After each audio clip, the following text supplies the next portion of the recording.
ഉന്നതമായ ത്രോണോസിന്റെയും അലങ്കൃതവും സുത്യർഭവുമായ സിംഹാസനത്തിന്റെ മുമ്പാകെ ശുശ്രൂഷകരായ പ്രവയന്മാർ ഇടവിടാതെ സ്തുതിക്കുകയും ശ്രാപ്പയന്മാർ പരിശുദ്ധനെന്ന് നിരന്തരം ഉദ്ഘോഷിക്കും കൃതജ്ഞതയും ആരാധനയും സമർപ്പിക്കുന്നു.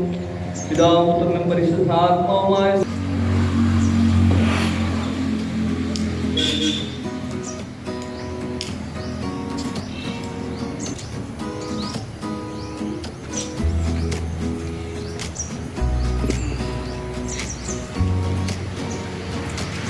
ഇതിലെടുത്ത്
സമാധാനം നിങ്ങളോടുകൂടെ.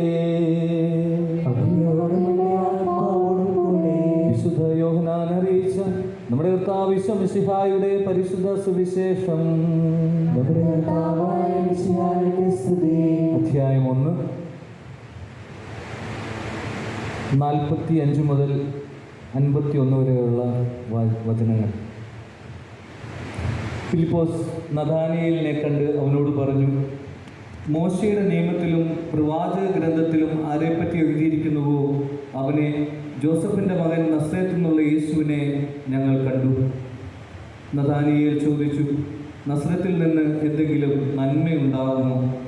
ഫിലിപ്പോസ് പറഞ്ഞു, വന്നു കാണുക. നഥാനിയേൽ തൻ്റെ അടുത്തേക്ക് വരുന്നത് കണ്ട് യേശു അവനെപ്പറ്റി പറഞ്ഞു, ഇതാ നിഷ്കപടനായ ഒരു യഥാർത്ഥ ഇസ്രായേൽക്കാരൻ. അപ്പോൾ നഥാനിയേൽ ചോദിച്ചു, നീ എന്നെ എങ്ങനെ അറിയുന്നു? യേശു മറുപടി പറഞ്ഞു, ഫിലിപ്പോസ് നിന്നെ വിളിക്കുന്നതിന് മുമ്പ് നീ അത്തിമരത്തിൻ്റെ ചുവട്ടിൽ ഇരിക്കുമ്പോൾ ഞാൻ നിന്നെ കണ്ടു. അല്ലേ? എന്നാൽ ഇതിനേക്കാൾ വലിയ കാര്യങ്ങൾ നീ കാണും. അവൻ തുടർന്നു, സത്യം സത്യമായി ഞാൻ നിങ്ങളോട് പറയുന്നു, സ്വർഗം തുറക്കപ്പെടുന്നതും ദൈവദൂതന്മാർ കയറിപ്പോകുന്നതും മനുഷ്യപുത്രൻ്റെ മേൽ ഇറങ്ങി വരുന്നതും നിങ്ങൾ കാണും. ാണെന്ന് പറയുകയും വെളിപ്പെടുത്തുകയും ചെയ്യുന്ന വലിയ ഒരു സന്ദേശം, ഒരു ദിവസമാണിത്. കർത്താവിൻ്റെ പ്രത്യക്ഷവൽക്കരണം എന്നാണ് ഇതിനെക്കുറിച്ച് പറയുക.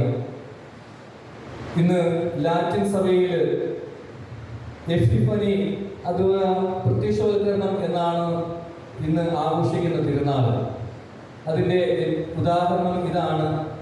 കർത്താവിൻ്റെ 3 രാജാക്കന്മാർ വന്ന് കർത്താവിന് പൊന്നും മീറയും കുന്തിരിക്കവും ഒക്കെ സമർപ്പിക്കുകയും അവർക്ക് താൻ ദൈവപുത്രനാണ് എന്നും ലോകത്തിലേക്ക് ഉള്ള തൻ്റെ പ്രകാശം, ലോകത്തിന് വേണ്ടി ഉദിച്ച പ്രകാശമാണെന്ന് വെളിപ്പെടുത്തുകയും ചെയ്യുന്ന ഒരു ദിവസമാണിത്. നമ്മൾ കർത്താവിൻ്റെ മാമോദീസായാണ് ദർഹാ തിരുനാളിൽ ആഘോഷിക്കുന്നത്. ദർഹാ തിരുനാളിലൂടെയാണ് കർത്താവിൻ്റെ മനുഷ്യാവതാരത്തിൻ്റെ യഥാർത്ഥ മുഖം മറ്റുള്ളവർക്ക് വെളിപ്പെടുത്തുകയും തൻ്റെ പരസ്യ ജീവിതം കർത്താവ് തുടങ്ങുകയും ചെയ്യുന്നത്. ഇതിന് ശേഷം 3-ാമത്തെ ദിവസമാണ് കർത്താവ് കാനായിലെ കല്യാണ വിരുന്നയിൽ വെച്ച് വെള്ളം വീഞ്ഞാക്കുന്നത്. കർത്താവ് ഇന്ന് നമ്മളോട് ആവശ്യപ്പെടുന്നതും നമ്മൾ ചെയ്യേണ്ടതുമായ കാര്യം ഇതാണ്. നമ്മളുടെ ജീവിതത്തിലൂടെ കർത്താവിൻ്റെ മനുഷ്യാവതാരത്തിൻ്റെ യഥാർത്ഥ മുഖം നാം ഈ ഇന്നത്തെ കാലഘട്ടത്തിൽ കാട്ടിക്കൊടുക്കുക എന്നുള്ളതാണ്.